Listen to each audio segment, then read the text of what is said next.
Bien, Mati, seguimos con la unidad 7. Vamos a arrancar con el punto H. ¿Sí? Hablamos de la imprevisión. Acá es cuando las circunstancias fácticas, digamos, han cambiado.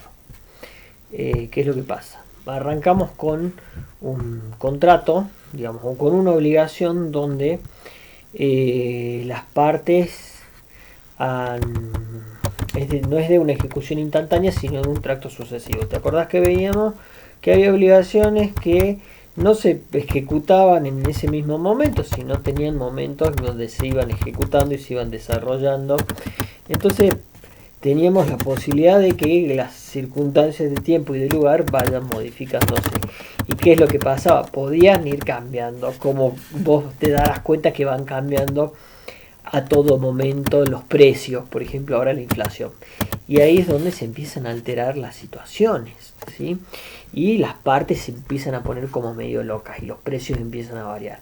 Y ahí es donde aparecen estas teorías de la imprevisión.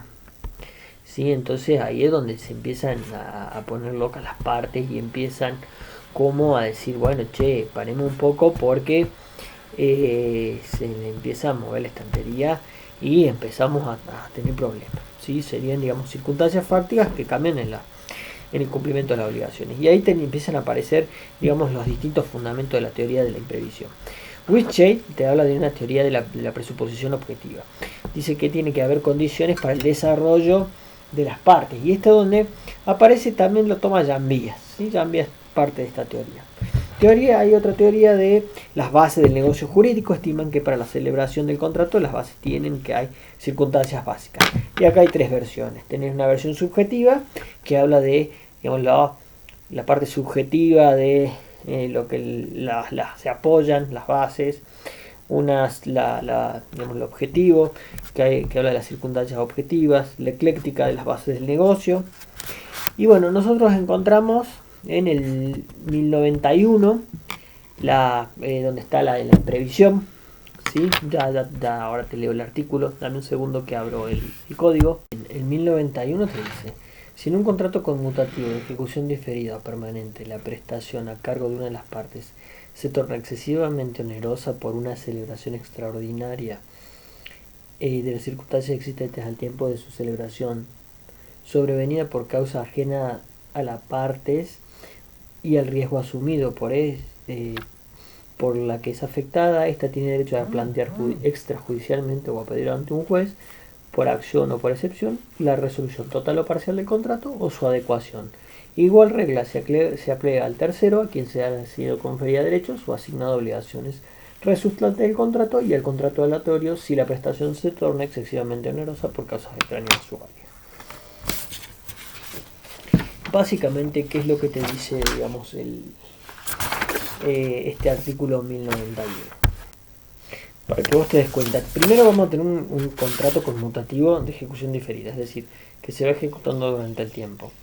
La prestación de a cargo de una de las partes, viste que vas a tener algunas partes, se devino en excesivamente onerosa, o sea, la prestación ya le cuesta demasiado, ¿sí? Hubo alteraciones en el mercado que ella nunca tuvo en cuenta, ¿sí? Subió demasiado el dólar o su material devino en demasiado precioso, se le alteró demasiado la producción, digamos, hubo una luz o la mina donde se le acabó el material, ¿sí? Entonces, ¿qué es lo que hace este artículo? Le dice, bueno, entonces variaron las circunstancias y era ajeno, no había asumido ese riesgo. Entonces le da la posibilidad de plantear, ir por la vía extrajudicial o por la vía del juez y decirle, che, señor juez, como acción, es decir, como un juicio o como por la vía de excepción, plantearle, che, no lo puedo hacer, no voy a poder cumplir, ¿sí?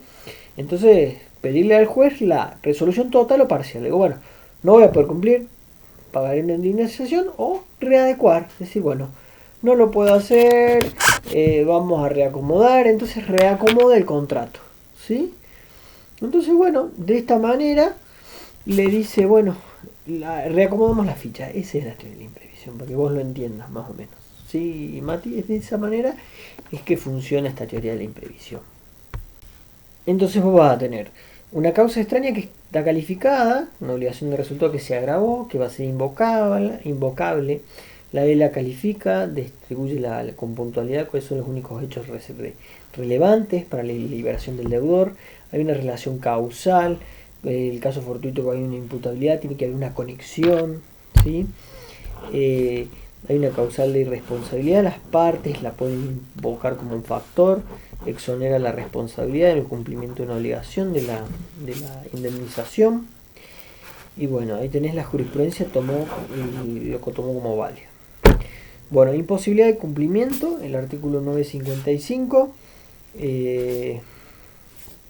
Tenemos este punto 6, el 955, extingue la obligación.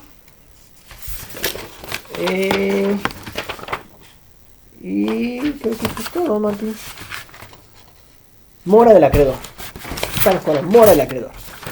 Bueno, ¿qué dice el cumplimiento? Dice, se tiene que, para poder cumplirse, también nosotros podemos, necesitamos la connivencia del acreedor. Él también tiene que prestar ayudita al deudor, tiene que colaborar. ¿Sí? Dice el 886, habla de eso. Déjame que lo busque un segundo, dame un toque. El 886 habla de eso, dame un segundito que lo buscamos. Mora del deudor, nos dice. Y el segundo párrafo dice, el acreedor incurre en mora si el deudor le efectúa una oferta de pago de conformidad al 867 y se rehúsa injustificadamente a recibirlo. Entonces dice el 887, excepciones al principio de la mora automática, el 867, perdón, nos habla también de algo de esto. Dame un segundo que lo buscamos al 867.